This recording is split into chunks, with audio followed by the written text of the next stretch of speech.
In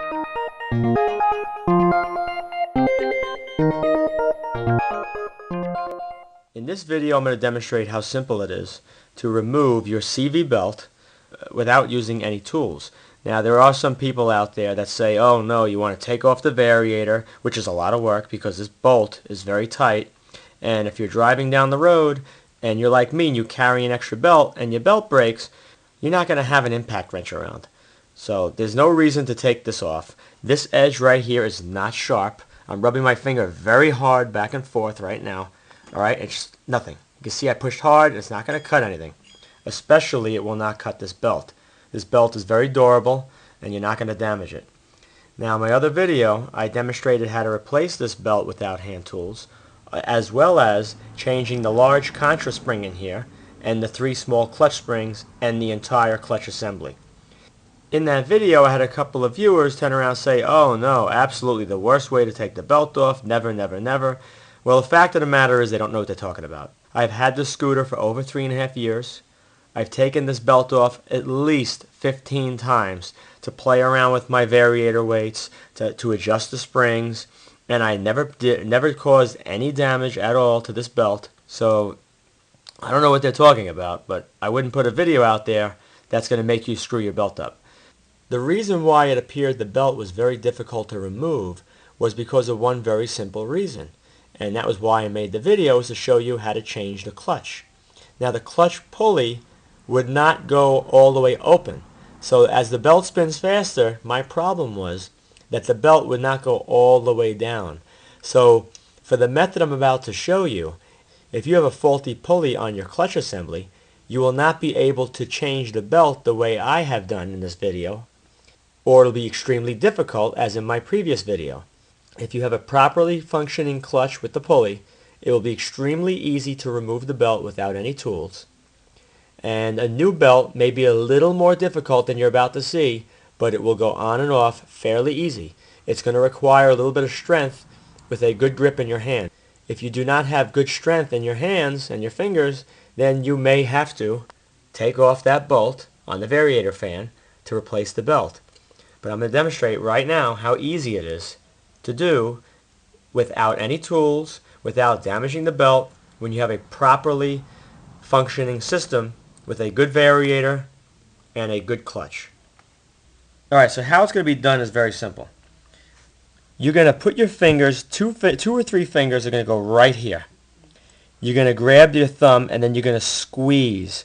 But while you're doing that, your right hand is going to be on the other side doing the exact same thing. And once you get this squeezed very tightly to where this edge of the pulley is flush against the back of the clutch, your right hand is going to still keep it together tight, but your pointer finger in your right hand is going to push the belt, is going to push this belt all the way into the pulley. Okay, it's very simple now. You ready?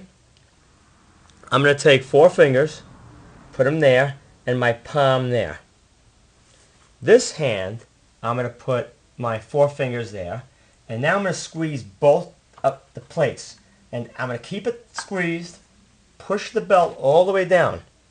See, this is maxed out right now. You can't go any further. Now, in my other video, the reason why the belt didn't go all the way down was because the clutch was faulty.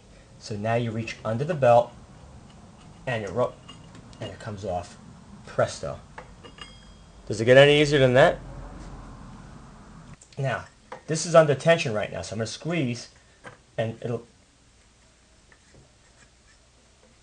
Alright, so right now, this is completely closed, this pulley. In order to put the belt back on, and this is the PowerLink Kevlar, alright, I've taken this belt off many times. As you can see, there's nothing wrong with it. It's not dried out. Perfect. So now to put it back on, you go like this. You put the belt there, and then you just let it hang over where your kickstart goes. Now repeat the process. Put your 4 fingers there. Don't go too far in, because if the clutch snaps back, you're going to pinch your fingers. That's not good. So put your 4 fingers towards the edge of the pulley, and then your palm against this. So I'm going to do that, and do it on both sides at the same time. And now the belt, see the belt? The belt now is holding it open. You want to keep squeezing There, it's down. Until it's all the way in. Put this over the top. And it just goes a little bit. Boom. Once you pull the belt back over the variator, you're going to wiggle it around.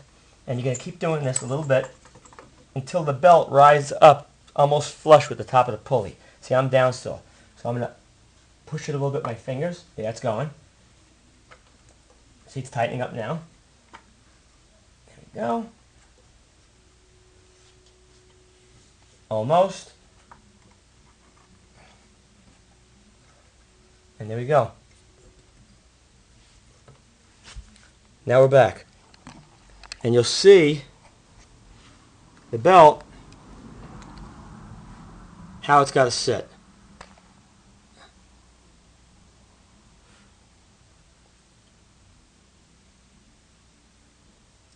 Now it doesn't get easier than that.